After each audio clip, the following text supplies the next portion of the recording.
አሁን ያለው ከቴዳ ጋር ነው። አዶናይን እንግዲህ አሁን ላይ እሱ ነው ከአንድ ቦታ ወደ ሌላ ቦታ እየወሰደው ያለውና በአጠቃላይ እስቲ በኢቨንቱ በቀዳሚው ኢቨንት በማርች 28 ጉዳይ ምን አስተያየት አለው የሚለውን ደግሞ እስቲ ቴዳ እስቲ ምን ትላለህ? እንግዲህ ይሄን እኔ ሜሴጅ ማስተላለፍ የምፈልገው አዶናይን ለሚደግፉና ለማይደግፉ ሰዎች ነው። ለሚደግፉት ምንድነው መሰለ ያሬዶ የአዶናይ ይሄ ኮንሰርት የራሱ ኮንሰርት ነው። እስከዛሬ ድረስ ለሰዎች ሲረዳ የነበረ ልጅ ነው። ወጣት ነው፣ የ20 ምናምን ዓመት ልጅ ነው። እኛ ደግሞ እንደ ታላቁ እሱን ማገዝ መቻል አለብን፣ ልጆች እንዳለን ሰዎች ማለት ነው። ይሄ ኮንሰርት የራሱ ነው። የምትደግፉት ሰዎች ሁላችሁም እሱ ምንድነው ምንም ሆነ ምንም መታችሁ፣ ይሄ ልጅ ወጣት ነው፣ ብዙ ስራ መስራት አለበት፣ እየሰራ ነው፣ ልጆችን እያገዘ ነው። እሱን መጥተው እንዲረዱ ነው።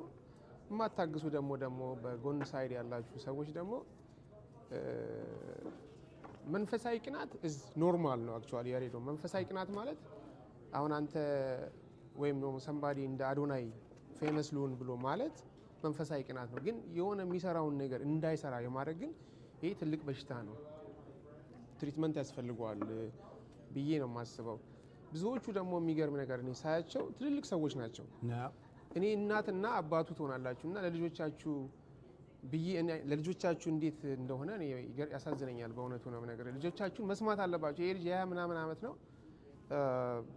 በዛ ላይ ደግሞ ብዙ ኢንስፓየር የሚያደርግ ነገር አድርጓል። ለምሳሌ ፊዚካሊ ከየት ወዴት እንደመጣ እኔ ደግሞ ስፖርት ውስጥ እንደሚሰራ ሰው 1 ፓውንድ መቀነስ ምን ያህል ከባድ እንደሆነ አውቃለሁ። እና ይሄ ልጅ ኢቭን በስፖርቱ ራሱ ዙሪያ በጣም ኢንስፓየር የሚያደርግ ልጅ ነው። እና ለምን እንደዚህ ነገሮችን እንዳይሰራ ለማድረግ እንደሚፈልጉ እኔ አይዲያው የለኝም። እና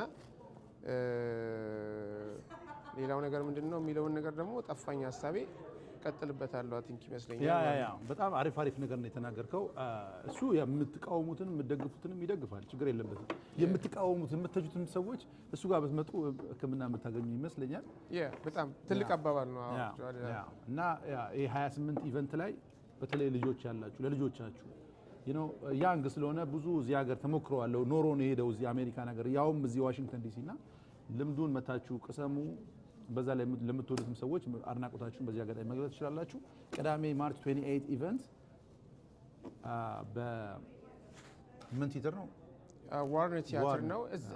ብዙ በጣም ቬሪ ቢግ ስቴጅ ነው። ባይ ዘ ዌይ ዋርነር ቲያትር ማለት እዚህ አሜሪካን ሀገር ውስጥ ወይም ዋሽንግተን ዲሲ በጣም ትልልቅ ሱፐርስታሮች ፕሮግራም የሚያዘጋጁበት ነው እና ዝም ብሎ በቀላል ነገር አይደለም።